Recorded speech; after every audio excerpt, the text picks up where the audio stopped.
네, 안녕하세요. 오늘 이제 드디어 마지막 날이네요. 이번에 진행할 세션은 컨텐츠에 대한 공유와 나눔의 얘기입니다. 그래서 우리가 말하는 소위 저작권에 있어서의 공유 나눔이 어떻게 이루어지고 있는지 그 부분에 대해서 말씀을 드리도록 하겠습니다. 저는 원래 진짜 직업은 지금 법원에서 판사로 근무하고 있고요. 그 다음에 또 하나의 또 직업은 아니지만 제가 자원활동가로서 참여하고 있는 게 크리에이티브 커먼즈 코리아의 프로젝트 리더로서 활동하고 있습니다. 그래서 제가 먼저 간단하게 소개를 오늘 세션에 대한 여러분께 정보를 드리는 겸해서 발표를 조금 하고 그 다음에 캐리스의 학술연구정보본부장으로 계시는 우리 박홍석 본부장님께서 지식에 있어서의 또 공유와 나눔을 얘기해 주실 거고 그리고 아주 우리 멋쟁인 예의전의 래퍼이자 프로듀서들이 있는 우리 낯선의 또 음악에 관한 또 아주 진솔한 고민과 아주 매력적인 음악을 여러분에게 들려드릴 예정입니다.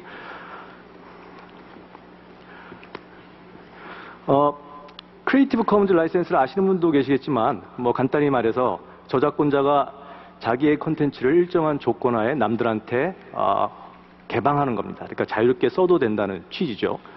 그래서 제가 크리에이티브 커먼즈 라이센스를 얘기할 때마다 아마 이 끝나고 나서도 저한테 똑같은 질문을 하실 분이 계실 겁니다. 딱 두 가지 질문을 항상 합니다.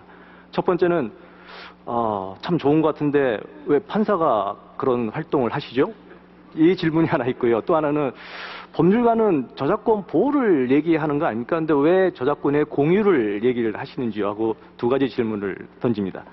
그 첫 번째 질문에 그건 뒤에 가서 말씀드리고 두 번째 질문에 대해서 말씀을 드리죠. 과연 저작권하고 카피라이트하고 이 CC하고 다른 얘기일까요? 저는 이걸 같은 거라고 여러분에게 말씀을 드리고 싶습니다. 저작권을 인정하는 이유, 저작권법이 나온 이유는 두 가지입니다. 하나는 권리자에게 인센티브를 줘서 계속 좋은 창작을 하게끔 만드는 거고 또 하나는 그럼으로써 사회 전체의 문화가 향상 발전되기를 바라는 거죠. 그래서 이 첫 번째 이 인센티브를 이제 권리자한테, 즉 저작자한테 이제 주는 문제가 제일 중요한데 이를 위해서 법은 저작권이라고 불리는 여러 가지 권리가 합쳐진 그런 권리를 독점적인 권리를 저작권자에게 줬습니다. 뭐 복제권, 전송권 이런 여러 가지가 합쳐진 권리죠.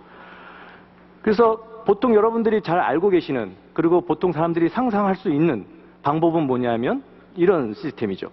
허락을 받아라. 그렇지 않으면 곤란해진다. 이게 보통 여러분들이 알고 계시는 저작권입니다. 그런데 이거와 다르게 저작권을 활용하는 경우가 점점 많이 보이기 시작합니다. 이 사람들은 어떻게 말하냐면 나는 다 권리 행사 안 한다. 그냥 몇 가지만 조건만 지켜주라. 그러면 그대는 자유다. 이게 CCL이죠. 이 두 가지는 똑같이 저작권자가 자신의 저작권에 의해서 자신의 권리를 행사하는 방법입니다. 우리가 전통적인 저작권이 나는 모든 저작권법이 주는 모든 권리를 다 행사하겠다라는 게 저작권이라 그러면 CC는 나는 그 중에서 내가 필요한 권리 몇 개만 행사하고 나머지는 굳이 행사하지 않겠다라는 게 이제 CC죠. 자, 그러면 아까 말한 인센티브, 권리자들이 얻을 수 있는 인센티브를 이 경우는 어떻게 얻을까요? 우리가 여러분들이 잘 아는 전통적인 방식에 있어서는 아까 말했듯이 모두 다 못 쓰게 하고 나한테 대가를 지불하는 사람한테만 그걸 쓰게 만듭니다. 그러면은 이 CC의 케이스에서는 어떻게 인센티브를 취득할까요? 여기서 중요한 건 권리자들이 바라는 인센티브는 한 가지가 아니라는 거죠. 돈만이 아닐 수도 있고 딴 거일 수도 있고 돈이어도 매번 자기가 허락할 때마다 받는 돈이 아니라 다른 방식으로 얻을 수 있는 돈, 그게 인센티브가 될 수 있다는 거죠. 그러니까 저작권은 항상 한 가지 틀에 의해서 생각합니다. 그게 여러분들이 알고 있는 그거죠. 그렇지만 세상의 모든 사람들이 생각하는 거, 권리자의 사정은 권리자마다 다 다른 거죠. 그러니까 다양한 방식의 인센티브, 다양한 방식의 모델을 생각해내는 게 CC이죠. 예를 볼까요? 블로트넷이라고 인터넷에서의 미디어입니다. 이거는 분명히 영리를 추구하는 회사입니다. 그렇지만 여기 있는 콘텐츠에는 모두 CCL이 붙어서 자유롭게 다운받아가고 딴 데다 옮길 수 있습니다. 단 비영리 목적 하에서요. 그럼 이쪽에서는 수입을 어떻게 얻느냐? 광고입니다.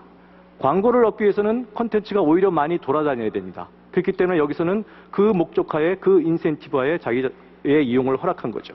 위키피디아 여러분 잘 아시죠? 이거는 모든 사람들이 모여서 진짜 훌륭한 백과사전을 만들기 위한 프로젝트죠. 이를 하기 위해서는 자신의 콘텐츠를 남들이 수정할 수 있어야 됩니다. 그렇기 때문에 서로 약속하는 거죠. 자, 우리의 권리를 열어주자. 그러면서 이들이 얻는 인센티브는 함께 훌륭한 백과사전을 만들었다는 그 인센티브입니다. 자, 이거는 저희 CC코리아에서 했던 음악회인데 여기에 나와 있는 음악들은 클래식을 작곡하시는 교수님들께서 작곡하셔서 거기에 CC를 공개해서 그거를 대중들과 함께 같이 감상을 한 겁니다. 그럼 그들의 인센티브는 뭘까요? 클래식 작곡가들이 만나기 힘든 대중과의 경험, 그들이 얻고자 했던 것은 그것이었고 그걸로 그들은 행복했습니다. 물론 그 음악을 들은 나머지 사람들도 행복했고요. 이거는 우리의 자원활동가 중에 한 친구인데 뒤늦게 자신의 예술적 천재성을 발견을 해서 요즘 맹렬한 창작 활동을 하고 있는 친구입니다. 이 친구는 자기를 표현하는 것을 누구나 할 수 있다라는 모토하에 지금 실현을 하고 있고 책도 자가 출판을 해서 책을 하고 있고 결국은 나중에는 유명한 프로페셔널의 아티스트가 될 줄도 모르는 그런 과정이 있습니다. 그런 과정에 자기를 소개하는 하나의 그 기회, 그게 있는 인센티브죠. 스노우는 전 세계에 다 공유된 수많은 강의 영상들을 모아서 그걸 다시 번역해서 우리나라 이용자들한테 제공하는 그런 사이트죠. 이 스노우의 인센티브는 지식의 확산, 그러면서 한편으로는 스노우가 속한 숙명여자대학교의 인지도를 높이는 또 그런 의미도 있을 것입니다. 그래서 여러분들이 아시다시피 이 인센티브는 정말 다양하고 다양한 실험이 진행되고 있죠. 그러나 무엇보다도 중요한 것은 아까 말하는 저작권법의 두 가지 이유. 하나, 인센티브를 주는 거하고 또 하나 뭐였죠? 사회 전체의 문화 발전. 자, 이 왼편에 있는 다이로 표현되는 저 전통적인 방식에 있어서의 문화를 우리는 허락을 전제로 한 문화입니다. 즉, 문화를 즐기거나 아니면 남의 콘텐츠를 이용해서 새로운 콘텐츠를 창작하고자 할 때는 원칙적으로 허락을 받는 것을 전제로 하고 있습니다. 제가 좀 고쳐도 될까요? 제가 그걸로 좀 뭘 만들어도 될까요? 반면 오른쪽에 있는 CCAM 방식은 이미 허락을 준 겁니다. 그래서 권리자가 정한 몇 가지 조건만 지켜주면 자유롭게 할 수 있죠. 어느 게 문화적인 발전에 있어서 더 유리한 시스템일까요? 물론 장단점이 있겠지만 지금같이 특히 인터넷 시대에서 창의력이 막 폭발하고 다양한 창작자들이 나타나고 다양한 콘텐츠를 이용하는 이런 시대에 있어서는 분명 오른쪽이 갖는 장점은 더 크다고 생각합니다. 그게 바로 CC가 갖는 문화적인 의미죠. 여러분이 알고 계시는 이 창의 그리고 혁신, 눈에 보이는 혁신이지만 사실 그것이 발생하기 전까지는 저 밑에 있는 수많은 커먼즈, 공유돼서 자유롭게들 접근하고 자유롭게들 주무르고 자유롭게 주고받고 자유롭게 골칠 수 있는 그 커먼즈가 뒷받침이 돼서 위에 있는 저 화려한 크리에이티비티와 이노베이션이 나오는 거죠. 수많은 아마추어 또는 수많은 아까 말한 다양한 인센티브를 통한 문화적인 자극, 문화적인 창작이 합쳐져서 지금의 한류가 나올 수 있는 거고 문화 산업이 나올 수 있는 거고 또 이노베이션이 더 극대화돼서 수많은 특허들도 나와서 산업이 발전되고 하는 이 순환구조, 이게 어떻게 말하면 우리의 지식 생태계 또 문화 생태계에서의 핵심적인 부분입니다. 결국 공유라는 것은 그냥 다 같이 그냥 남의 거 우리 그냥 자유롭게 봅시다 하는 게 공유가 아니고요. 공유는 새로운 창작을 위한 공유를 의미합니다. 마찬가지로 개방, 우리는 모두 다 열렸습니다. 개방 자체가 목적이 아니죠. 그 개방은 혁신을 위한 개방이죠. 결국 나눔이라는 것, 제가 깨달은 바로는 나눔이라는 것은 물론 자기 희생이 따르는 나눔도 있습니다. 하지만 나눔은 언제나 자기 희생이 따르는 나눔만 있는 게 아니라 서로 공존할 수 있는 나눔이 있는 거죠. 아까 말하는 수많은 창작자들은 분명히 자기의 인센티브를 취득합니다. 자기가 원하는 것을 얻고자 하는 거죠. 물론 좋은 의미로 푸는 사람도 있지만 다 어떻게 보면 전략적으로 푸는 겁니다. 하지만 그걸로 다른 사람들과 나누고 그 나눔을 받는 사람들 입장에서는 또 새로운 가치를 끌어내는 것. 이게 어떻게 말하면 진정한 나눔이고 진정한 공존의 의미라고 생각합니다. 아까 제가 나중에 말씀드리겠다는 첫 번째 질문, 왜 판사가 이런 활동을 하나요? 저는 사실 CCL을 처음에는 법으로서 접근을 했지만 활동을 하다 보니 결국 느낀 게 이거는 우리의 공존의 문제다 라는 걸 깨달았기 때문입니다. 그리고 그 역할에 제가 발룬티어로서 자원활동가로서 조금이라도 기여할 수 있는 것만으로도 소중하기 때문에 계속 참여를 하는 거죠. 자, 저희가 만든 CCL이 붙은 컨텐츠를 찾을 수 있는 사이트입니다. 레스CC. 뭐 우리가 붙인 이름인데 CC를 하자 이거거든요. 한번 lescc.net입니다. 사이트 들어가서 검색을 해보세요. 그러면 다른 권리자들이 나눠온 그 컨텐츠, 수많은 컨텐츠들을 만나볼 수 있을 겁니다. 이 컨텐츠에도 역시 CCL이 붙어 있어서 여러분들이 마음대로 사용을 하셔도 됩니다. 저의 인센티브는 자꾸 돌아야 저도 좀 유명해지고 이런 자료도 쓰고 이게 어떻게 보면 저의 인센티브죠. 예, 들어주셔서 감사합니다. 네, 다음은 우리 KSL 박홍석 본부장님께서 발표가 있으시겠습니다. 네, 한국교육학술정보원에 근무하는 박홍석이라고 합니다. 네, 제가 오늘 드릴 말씀은 지식의 공유와 공존이라고 일단은 현재는 지식 기반 사회, 지식 기반 경제 이런 소리를 많이 합니다만은 결국 이런 사회에서 어떤 지식의 공유와 어떤 지식의 새로운 창조가 원활하게 이루어지는 어떤 건강한 지식의 생태라는 것이 우리와 사회가 서로 공존할 수 있는 어떤 그러한 기반이 된다는 것을 말씀드리려고 섰습니다. 우선 말씀드리고 싶은 것은 지금 정보의 자유로운 유통이 지식의 생산자의 어떤 권리 보호라는 측면에서 저희 말씀을 드리고 싶습니다. 정보의 유통이라는 것, 어떤 정보의 자유로운 유통이라는 것은 지식 생산자의 어떤 권리 보호를 위한 것이라는 말씀은 특히 이제 학술 정보의 부분에서는 특히 그렇습니다. 특히 이제 학술 정보, 학술지라는 것은 과거로부터 어떤 자기의 연구 결과물을 갖다가 남들과 공유하고 그리고 어떤 과학적인 발전을 위해서, 과학의 발전을 위해서 서로가 협력을 하고 그리고 자신의 어떤 연구 결과에 대한 어떤 독창성을 외부에 공표하고 그리고 연구의 중복 방지를 위해서 어떤 공공의 목적을 위해서 생산된 것이었습니다. 그렇지만 지금 현재에 있어서는 학술 정보라는 것이 상업적 목적으로 많이 이용이 되고 있습니다. 그리고 현재 저희 국내 학술지의 경우에 있어서는 약 한 2, 3개 정도, 외국 학술 정보에 있어서 약 한 15개 정도의 출판사에 의해서 대부분 독점되어 유통이 되고 있습니다. 그래서 이러한 그리고 이러한 출판사 간에는 지금도 인수합병이 계속 이루어지기 때문에 이 독과점 체제의 확대라는 것은 지속적으로 이루어지고 있습니다. 이러한 결과로 인해서 학술 정보라는 것이 약 한 7%에서 10% 정도의 굉장히 높은 물가 인상률보다 높은 인상률을 갖다가 있기 때문에 굉장히 학술 정보의 이용이 굉장히 어려운 상황에 있습니다. 현재.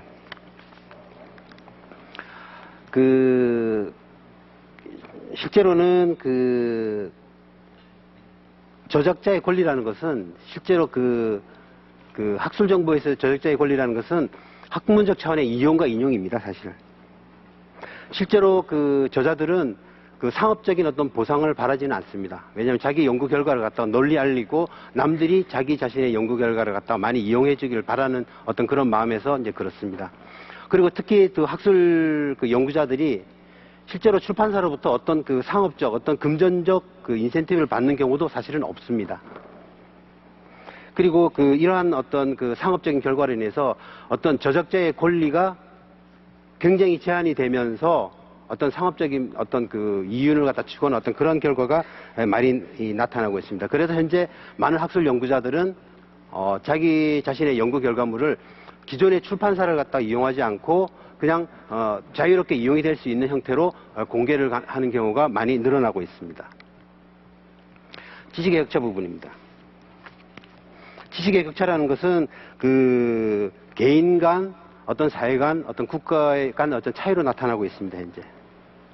현재 우리나라의 경우에서 보면 4년제 대학하고 전문 대학, 그다음에 학생 수 상위 20개 대학과 하위 20개 대학의 어떤 이 정보의, 그러니까 학생을 위한 연구를 위한 정보의 차이라는 것은 굉장히 심하게 나타나고 있습니다. 결국 이러한 이 교육 환경의 차이라는 것은 결국 돈에 의한 차이인 것이고, 그리고 이러한 어떤 돈에 의한 차이라는 것은 굉장히 어떤 대학 간 교육 환경에 많은 차별을 나타내고 있습니다. 국가 간 마찬가지입니다. 이 북미 미국을 중심으로 하는 북미 대학과 대한민국 국내 도서관의 비교입니다. 이러한 굉장한 심각한 차이는 미국도 마찬가지고 저희 대한민국도 마찬가지고 OECD 국가 소위 말하는 어느 정도 선진화된 굉장히 상위에 랭크된 국가인데도 불구하고 이렇게 많이 차이가 납니다. 그럼에도 불구하고 실제적으로 그렇다면 지금 현재 말하는 개발도상국이나 뭐 후진국이라고 말하는 이런 어떤 이 나라의 상황이라는 것은 사실 말할 어떤 필요도 없을 것 같다는 어떤 그런 생각이 듭니다. 실제로는 어떤 이 저개발 국가에서는 어떤 자기 연구할 어떤 최신 정보도 없고 대학에서 인재를 갖다 양성하기 위해서 어떤 제공할 수 있는 어떤 교육 자료도 많이 부족한 형편입니다. 그래서 이러한 어떤 국가 간 차이를 갖다가 국가 간 차이를 극복하기 위한 하나의 큰 어떤 수단으로서 지식의 공유라는 것은 반드시 이루어져야 되는 것이라고 저는 생각하고 있습니다. 제가 다시 한번 말씀드리겠지만은 이 학술 정보라는 것은 원래 비영리 목적으로 자기 자신의 연구 결과를 갖다가 모든 사람에게 많이 알리기 위해서 생산된 것이라는 것을 갖다가 다시 한번 말씀드리겠습니다. 이런 어떤 문제 인식을 가지고 저희가 우리나라 대학에서 나오는 학위 논문을 갖다가 공유할 수 있는 어떤 시스템을 개발을 했습니다. 저희가 디콜렉션이라고 이름을 지었는데요. 전국 219개 대학의 자료를 갖다가 한 곳에서 검색을 하고 자유로운 이용이 가능하게 되어 있습니다. 우리나라 대학원생들은 학위 논문을 대학에 제출을 해서 보관을 하도록 되어 있습니다. 그런데 이제 제출할 당시에 CCL을 통해서 나의 논문이 전국적인 이용자에게 자유롭게 이용이 될 수 있도록 하겠다고 결정을 했을 때는 CCL을 통해서 CCL 조건을 갖다가 입혀서 논문을 제출을 하면 즉시 학위 논문은 전국으로 공유가 됩니다. 또 이러한 어떤 활동에는 대학도서관의 참여가 굉장히 중요했습니다. 대학도서관이 실제로 정보자원을 관리하는 주체이기 때문에 그래서 대학도서관 사서 선생님들의 어떤 검증 활동이라든지 어떤 그런 활동이 많이 있었고요. 특히 이제 이런 정보자원의 공유를 촉진하기 위해서 운영위원회라든지 어떤 서로의 워크숍이라든지 어떤 이런 여러 가지 이 대학 간 협력 활동이 활발하게 이루어지고 있습니다. 현재 저희 학위 논문이 1년에 약 1,800만 건 정도 다운로드 되고 있습니다. 실제로. 근데 만약 이거에 이제 상업 출판사가 이것을 독점을 해서 한 건당 10,000원씩 판매를 했다고 했을 때는 실제로 이용자가 약 1,800억 원의 돈을 지불해야 되는 그런 상황이었던 겁니다, 사실은. 근데 실제적으로 출판사가 돈을 받고 이거 학위 논문을 팔았을 때는 실제적으로 이렇게 많이 이용되지는 않습니다. 그래서 그 많은 비용을 지불하지 않겠지만은 저희가 경험으로 봤을 때는 무료로 개방된 학술 정보와 유료로 개방된 학술 정보의 차이는 약 50배가 납니다. 결국 약 2,800만 건의 한 2% 정도만 만약에 유료화 됐을 경우에는 이용이 된다고 말씀드릴 수가 있습니다. 저작권 공개 동의율이 굉장히 높습니다. 95%입니다. 우리나라 학생들 되게 어떤 정보 공유하는 마인드가 굉장히 강하고요. 그 다음에 비동의 논문이 한 5% 정도 되는데 이 5% 되는 경우에도 어떤 특허 출연이나 이런 연구 목적에 따른 좀 공개를 갖다가 예를 들어 3년에서 한 5년 정도 유예를 시켰으면 좋겠다는 그런 경우에 있어서는 자동적으로 기간이 지난 후에 자동적으로 공개가 되고 있습니다. 이러한 어떤 이 자유로운 정보 유통을 위한 수집 체계에 더해서 대학의 강의 정보까지 수집을 확대하고 있습니다. 저희가 말하는 KOCW라고 하는 건데요. 특히 국내 대학의 국내외 대학 교육 자료를 공개를 하고 있습니다.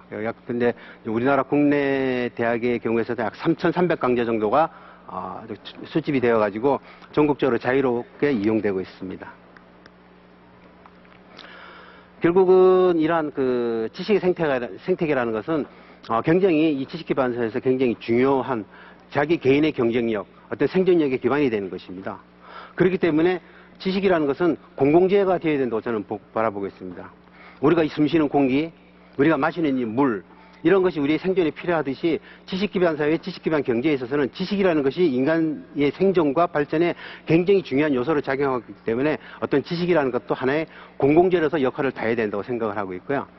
그리고 현대에 있어서는 어떤 한 개인이나 어떤 단체나 이런 거에 있어서는 자기가 지식을 끊임없이 생산하기도 하지만은 지식을 끊임없이 소비하는 어떤 지식의 어떤 프로슈머의 역할을 하고 있습니다. 이런 어떤 환경에서는 결국은 이러한 지식의 프로슈머의 활동이라는 것이 얼마큼 잘하느냐에 따라서 굉장히 그 중요한 어떤 그 사회 공존이 기반이 된다고 말씀드릴 수 있고요. 그래서 제 발표는 이런 사례를 갖다 보여주는 간단한 사례를 보심으로 인해서 제 발표를 마치도록 하겠습니다. 감사합니다.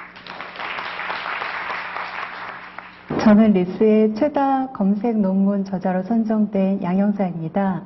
다우나 논문을 저술할 당시 참조할 만한 논문이 거의 없었고요. 그리고 집약적으로 정리한 공개 자료도 찾아보기 어려웠습니다. 그래서 학위 논문을 제출을 할 때 CCL 동의를 하였습니다.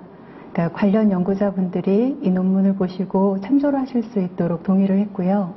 덕분에 많은 분들이 이 논문을 보시고 인용해 주셔서 더 큰 보람을 느끼고 있습니다.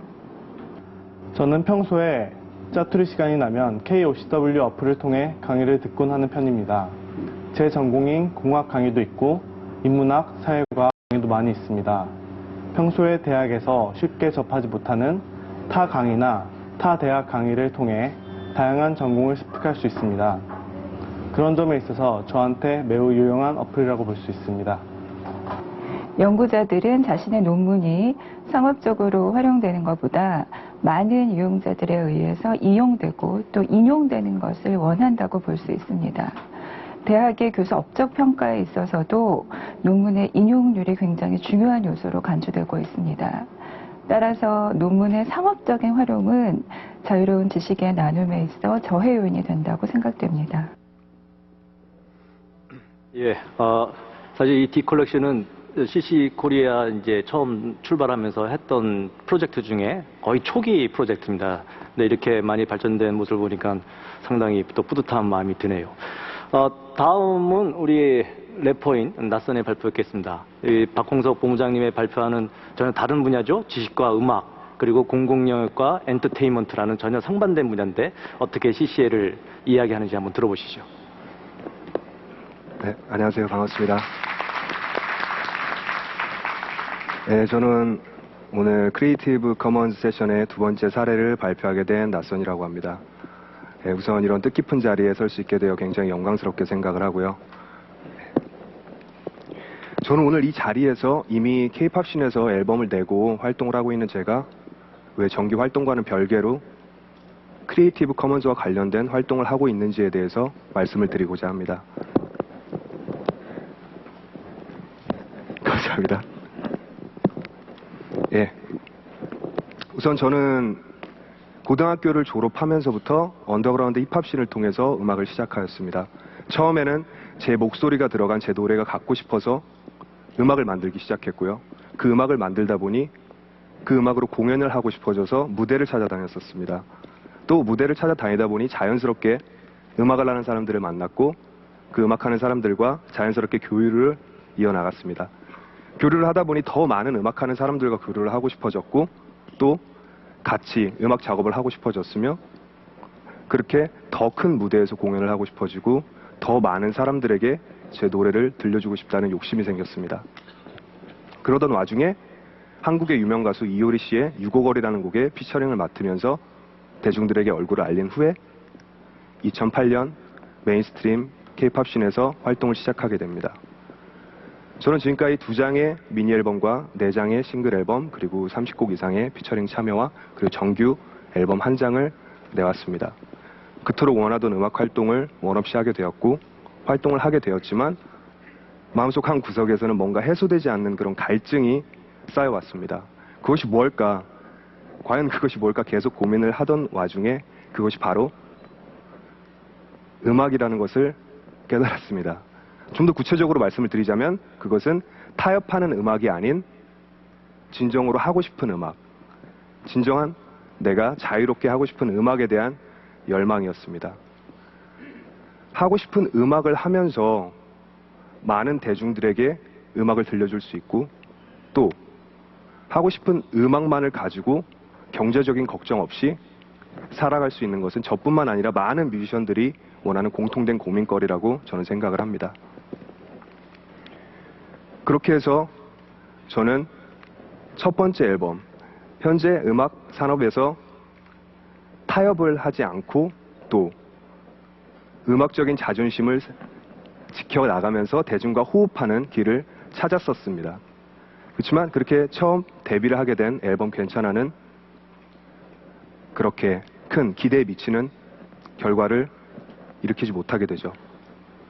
언더그라운드에서는 제가 그냥 음반을 내고 제가 하고 싶은 음악을 해서 내서 잘 되든 되지 못하든 그것은 제가 책임지면 되기 때문에 상관이 없지만 메인스트림 시장에서는 거대한 자본이 투입되고 프로모션을 진행하기 때문에 한 번의 실수가 굉장히 큰 타격이 입게 되고 회사 입장에서도 두 번의 실수를 또 하고 싶지는 않게 되죠. 그래서 결국에는 두 번째 앨범은 타협을 하게 됩니다. 3년이 지난 지금까지도 모 방송국의 유명 토크쇼에 타이틀곡으로 쓰여지는 등 굉장히 좋은 반응을 나름 얻었습니다. 여러분들이 잘 아는 이름은 그러나 또 욕심이 생기게 되죠. 음악적인 모습을 보여주고 싶다. 그래서 정말 색깔을 많이 살려서 랩좀비라는 디지털 싱글을 발표하게 됩니다. 그러나 방송심이라는 벽에 부딪혀서 제대로 된 활동을 못하게 되죠. 지금 듣는 음악인데요. 저는 굉장히 좋아했는데 뮤직비디오도 심의에 걸리게 되죠. 그래서 방송심의도 고려를 하고 또 음악적인 색깔도 살려서 음반을 내보자 해서 다시 그 다음에 제작한 디지털 싱글 오이오라는 곡은 대중들에게 꽤 괜찮은 반응을 얻었습니다. 또 음원 사이트에서 굉장히 좋은 실적도 올렸고요. 그러나 짧은 방송 활동으로 인해서 쉽게 잊혀지게 됩니다. 그래서 정규 앨범을 제작을 하게 됩니다. 요즘 디지털 음원이 굉장히 난무하는 세상에서는 2장의 CD로 구성된 정규 1집을 굉장히 애착이 가잖아요. 음악하는 사람에게 정규 1집이라는 건 굉장히 크기 때문에 굉장히 제 혼과 모든 것을 다 담아서 제작을 하게 됩니다. 그러나 소속사와의 음악적 견해 차이로 2장인데도 불구하고 뮤직비디오도 없고요. 방송 활동도 못했고요. 굉장히 슬픈, 제가 저 앨범을 앞에 두고 이렇게 무릎 꿇고 이렇게 빌 정도로 굉장히 미안한 자식이 됐죠. 굉장히 안타까운 앨범이 되고야 말았습니다. 저는 그때 그 당시 제가 가지고 있는 네임밸류와 영향력으로는 내가 진정으로 하고 싶은 음악을 만들어서 대중들에게 들려줄 수 없다는 것을 깨달았습니다. 계속 고민을 했죠. 어떻게 하면 진짜로 하고 싶은 음악을 하면서 많은 대중들에게 들려줄 수 있을까? 그리고 또 하고 싶은 음악만 하면서 아까 말씀드렸다시피 경제적인 걱정 없이 살아갈 수 있을까? 정말 많은 뮤지션들이 공감을 할 것 같은데요. 어느 분야나 마찬가지겠지만요. 자본이 투입된 소수의 상품이 정말로 진정한 음악을 하고 있는 뮤지션들의 작품을 가로막고요. 소수의 상품이 독식하고 있는 것이 현실입니다. 그래서 뮤지션들은 점점 설 자리가 없어지고요. 그래서 고민을 하기 시작했습니다. 그런 고민의 결과 저희는 몇몇 뜻이 맞는 뮤지션들과 예이존이라는 프로젝트 그룹을 결성하게 되고요. 하고 싶은 음악만을 만들어서 그 누구의 눈치도 보지 않고 하고 싶은 음악을 만들어서 크리에이티브 커먼스 라이센스라는 정책을 도입하여 공개하게 됩니다. 즉 누구나 마음껏 들을 수 있고 다운로드도 가능하며 또 비영리적인 목적으로는 저희의 허락 없이 마음껏 사용할 수 있는 것입니다. 다운로드도 가능하고요. 스트리밍도 가능하고요. 메일로 심지어 친구들한테 보내줄 수도 있습니다. 그리고 리믹스도 가능하죠. 이런 활동이 예이존과 같은 하고 싶은 음악을 하는 사람들에게 가장 효율적인 방법이라고 저는 생각을 했습니다. 예이존이 어떤 굉장한 컨텐츠의 음악이 활용이 되어서 저희를 더 널리 알릴 수도 있고요. 또 반대로 저희보다 더 열악한 환경의 뮤지션들이 저희를 통해서 더 홍보를 할 수가 있는 것이죠. 저희는 지금까지 총 5개를 발표를 했는데요. 음원을 저희의 이름을 딴 예이존이라는 인트로 트랙과 예이존의 이니셜을 딴 Y, E, I, Z, O, N 이렇게 총 7개의 트랙을 제작을 하기로 첫 번째 프로젝트를 시작을 하기로 합니다. 그래서 총 지금까지 5개의 트랙을 공개를 했고요. 역시 크리에이티브 커먼스 라이센스를 적용하여 홈페이지와 CC 믹스터를 통해서 공개를 하였습니다. 예, 궁금해하실 것 같아서 저희의 첫 번째 인트로 트랙 잠시 들려드리도록 하겠습니다.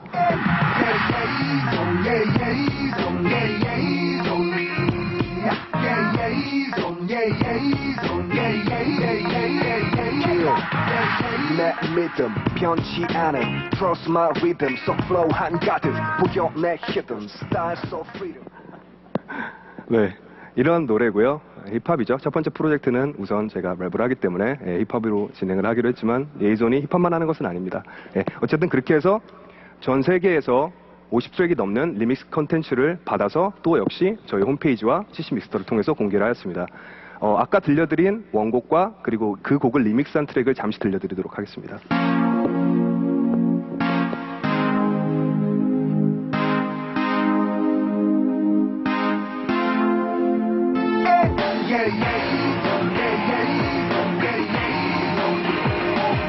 이거 제가 아니고요. 네, 참은 아까의 노래와는 분위기가 틀리죠. 네, 틀리고 아까 원래 원곡은 잠시 후에 그 특별 공연에서 여러분들에게 보여드릴 예정이고요. 예, 어쨌든 이렇게 많은 컨텐츠들을 얻게 되고 정말 뿌듯하더라고요. 예, 그냥 처음에는 아무것도 모르고 시작했는데 이렇게 전 세계 각지에서 많은 분들이 리믹스 트랙을 보내주니 더 열심히 하게 되고 또 재밌게 활동을 하게 되었습니다. 오늘 저는 이 자리에서 그 반대의 사례를 보여드리고자 합니다. 저희가 예이존이 음악을 만들어서 공개를 하고 리믹스를 유도해 왔다면 반대로 CC 믹스터라는 사이트가 있습니다. CC 믹스터에는 크리에이티브 커먼스 라이센스가 적용된 다른 전 세계 많은 뮤지션들이 음악을 또 CC 라이센스를 적용하여 공개를 하고 다운로드 가능하며 또 리믹스를 할 수 있도록 모든 소스를 공개를 하거든요. 그래서 오늘 이 SDF 2012를 위하여 저희 예이존이 CC 믹스터의 트랙 하나를 골라서 리믹스를 해보았습니다. 예, 이따 또 후에 무대에서 보여드릴 예정이고요.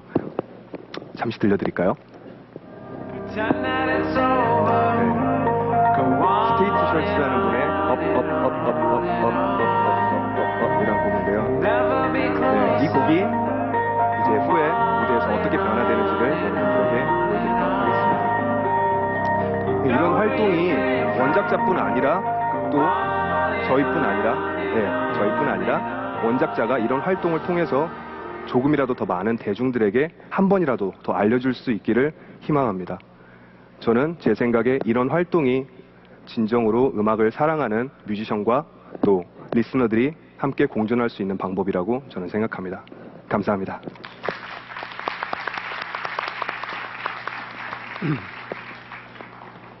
예, 고맙습니다. 뭐 아주 가슴이 찡하기도 하고 상당히 흥겹기도 한 그런 발표였던 것 같습니다.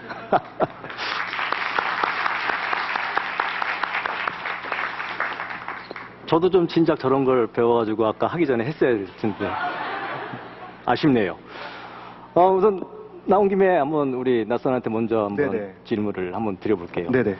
사실 저희가 예이존을 그룹을 발견을 하고 상당히 깜짝 놀랐습니다. 아우, 이런 멋진 팀들이 있구나 하고 생각을 했는데 사실 저희가 어떤 뮤지션들이나 아티스트들한테 이 CC를 얘기할 때는 되게 방어적이거든요. 네네. 안 그래도 사정이 안 좋은데 거기 와서 컨텐츠를 공유해라 이렇게 말하면 이제 거의 뭐 도둑놈 보듯 이제 이렇게 쳐다보는 그런 건데 그거를 상당히 허무는 게 힘들더라고요. 네네. 그래서 어떻게 처음 그 CCL 얘기를 들었을 때 생각이 어땠어요? 처음에는 솔직히 굉장히 거부감이 들었죠. CC에 대해서는 솔직히 알지도 못하고, 그리고 지금 저희 예이존에 이제 구성된 멤버들이 아마추어들이 아니고 지금 현재 메인스트림에서 다 활동을 하고 있는 작곡가들과 또 플레이어들이 구성된 집단이기 때문에 왜 저작권을 포기해야 되지? 처음엔 그런 의미는 잘 몰랐을 때는 그렇게 들었지만 제가 소개를 받고 그것을 알아본 결과 너무나도 저희 예이존 취지와 잘 부합된다는 생각을 했고, 오히려 그래서 반감보다는 그런 CC에 대해서 제가 주변의 뮤지션들에게 설명을 해주고 하면 오히려 더 우호적으로 참여를 적극적으로 해주시고 또 응원 메시지도 보내주시고 하더라고요. 그래서 저는 오히려 처음에는 잘 몰랐을 때는 그렇게 반감이 들지만 저는 굉장히 지금 재밌고 또 행복하기 때문에 여러분들에게도 보내드리고 싶습니다. 응원 메시지를 굉장히 많은 분들이 보내주셨는데요. 사실은 저희가 핸드사인이 있습니다. 예, 이렇게 두 개를 이렇게 V를 해서요. 그리고 이렇게 두 개를 합치면 G가 되죠. 예, 이게 저희 핸드사인인데 많은 분들이 많은 유명 인사들과 가수분들, 아티스트들한테 저희는 사진을 찍어서 저희 홈페이지 공개를 하거든요. 이 자리에서 저희 예의존을 위해서 한 번 더 응원을 해주시겠습니까? 한번 같이 하시죠. 네, 제가 자 여러분들 V를 만들어 주세요. 좋습니다. 그리고 G를 왼손이 위가 되게.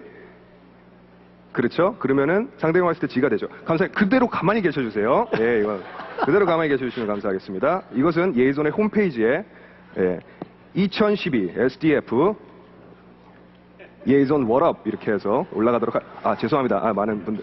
자, 하나, 둘, 셋. 흔들렸습니다. 죄송합니다. 한 번만 더 찍겠습니다. 예, 하나, 둘, 셋. 다시 한번 감사합니다.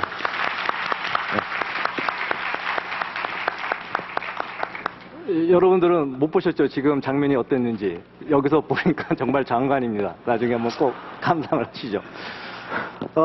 그럼 우리 박훈석 본부장님께 또 질문 하나 여쭐게요. 아까 말씀드렸다시피 저는 학위 논문의 사례는 아주 성공적인 사례고 상당히 이제 뿌듯합니다. 근데 이제 또 한편으로는 이제 학위 논문을 떠나서 그러니까 우리 교육 자료를 오픈해서 소위 말하는 OER이라는 건데 그런 걸 대학이나 이런 데서 좀 자발적으로 스스로 OER을 만들고 서로 다시 리믹스하면서 그 과정을 키워나가는 좀 사례들이 나왔으면 좋겠는데 생각보다 이렇게 좀 자발적인 대학에서의 움직임이 좀 적은 것 같습니다. 그래서 그런 거를 끌어내려면 뭐가 필요할지 혹시 또 여기에 대해서 계획을 또 하고 계신 게 있으시면 좀 말씀을 해주시면 고맙겠습니다. 많은 분들이 보통 어떤 이러한 공유 사업을 할 때 많은 분들이 생각하시기에 이렇게 뭐 시스템을 잘 만들어 놓는다든지 사실 이런 어떤 바닥을 장을 갖다 잘 해놓으면 많은 사람들이 참여할 거라고 그래가지고 굉장히 많은 부분을 갖다가 하드웨어를 구축하고 뭐 시스템을 개발하고 하는데 많은 이제 투자를 하고 있는 게 사실입니다. 근데 실제로 이 정보의 공유나 어떤 공개라는 것은 기술의 사업이 아니고 문화의 사업입니다, 사실. 어쨌든 정보 공유를 위한 어떤 문화가 이렇게 자발적 문화가 생겨야 되는 것이고요.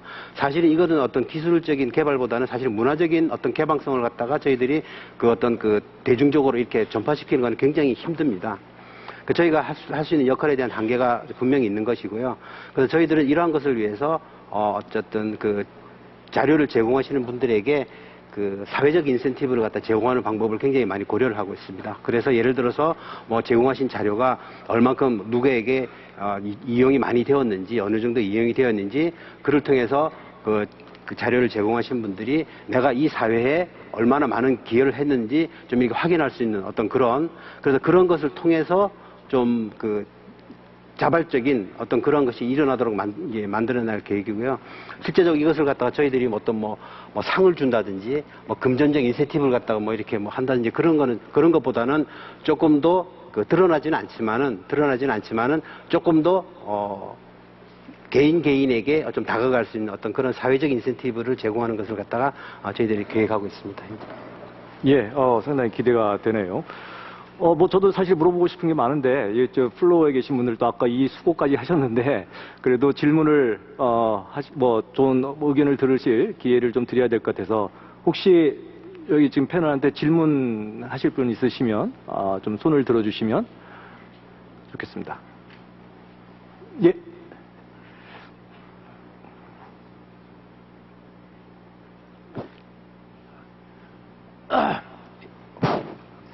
저는 오랫동안 공직 생활을 끝나고 지금은 뭐 은퇴 생활 비슷하게 하는데 이름은 장홍열입니다.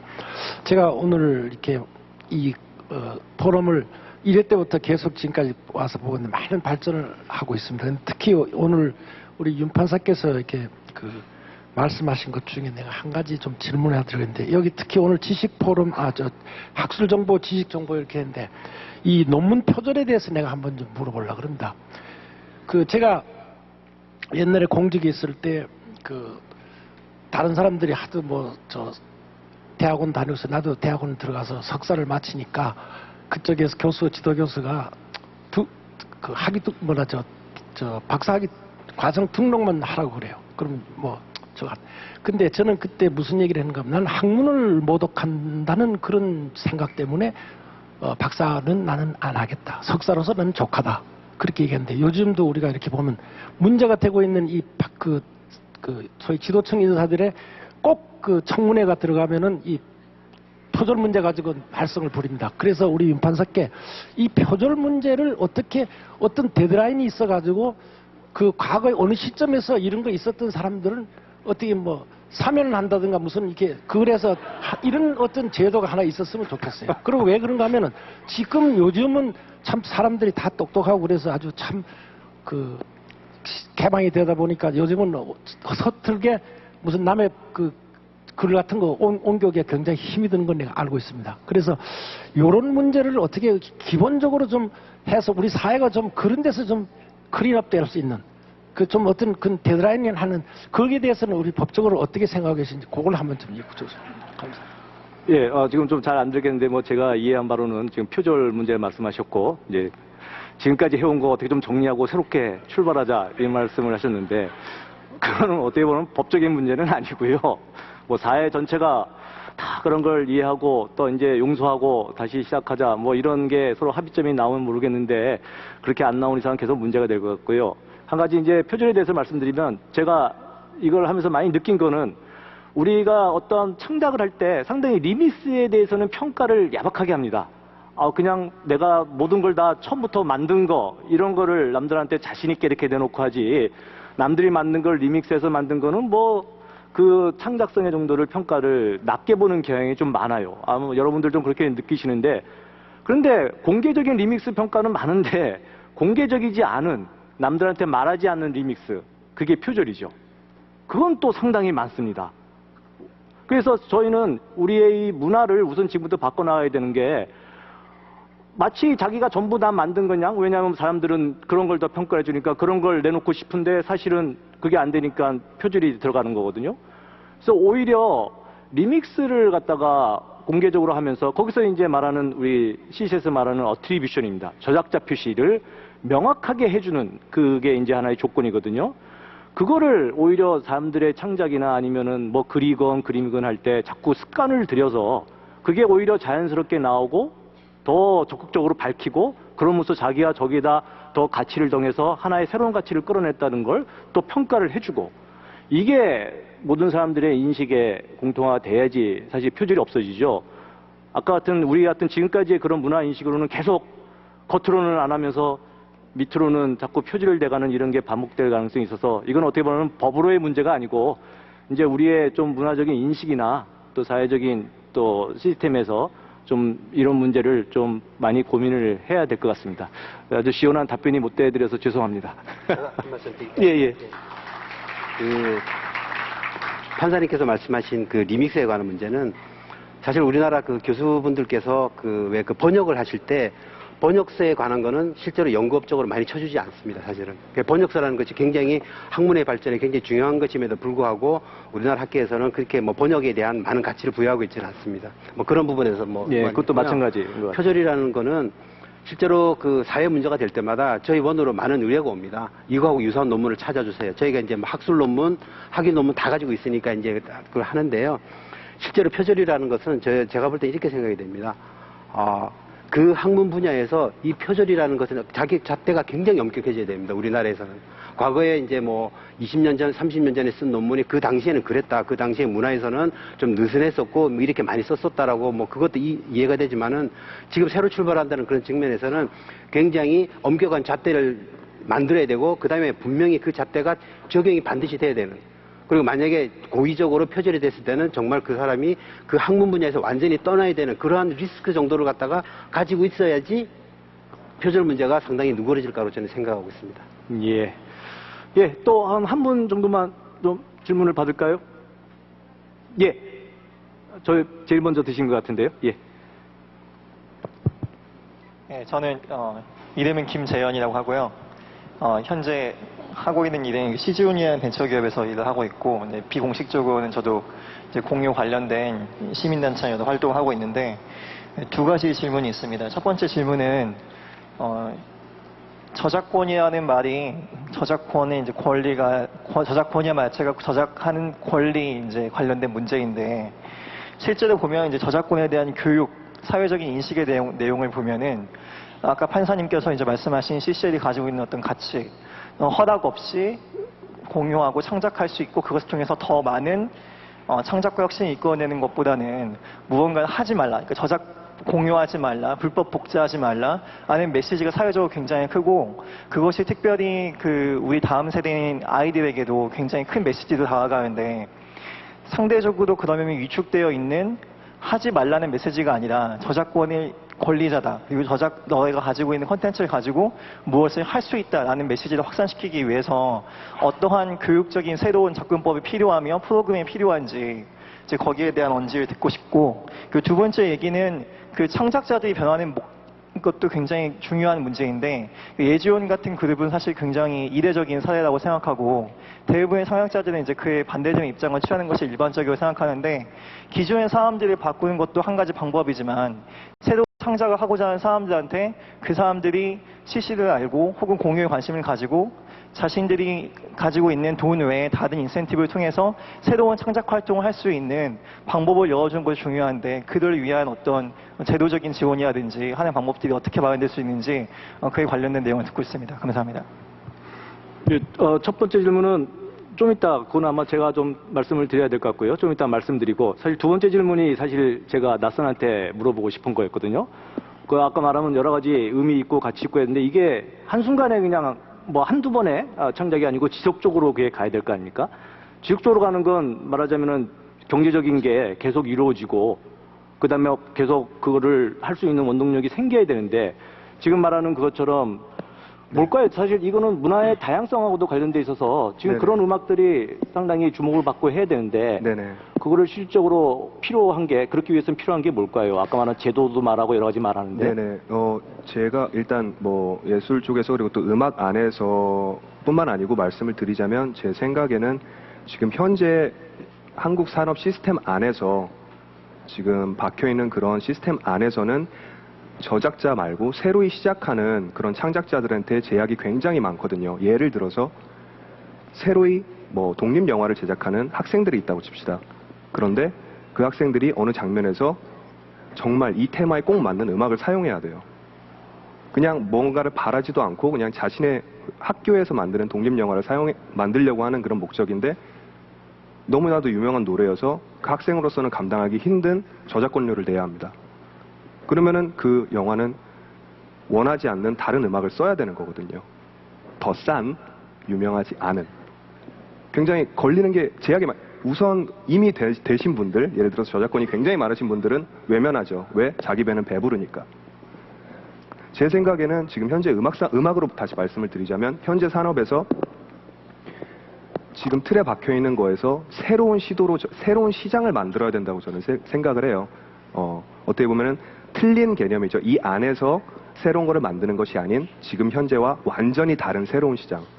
예, 그것을 만드는 것이 저는 CC의 접근 방법이라고 생각을 하거든요. 그래서 저는 정규 활동도 하고 있고, 또 그 외에 별개로 CC라는 라이센스의 활동도 하고 있는 거거든요. 그래서 그 안이라고 보지 말고 새로운 시장이라고 보면 될 것 같습니다. 예. 하여튼 저희도 많이 이제 고민하는 게 모델입니다. 모델. 이런 게 지속적으로 하면서 어떤 경제적인 수익도 얻고 또 지명도도 얻고 있는 모델인데, 사실 엔터테인먼트 시장은 아주 경쟁이 치열하지 않습니까?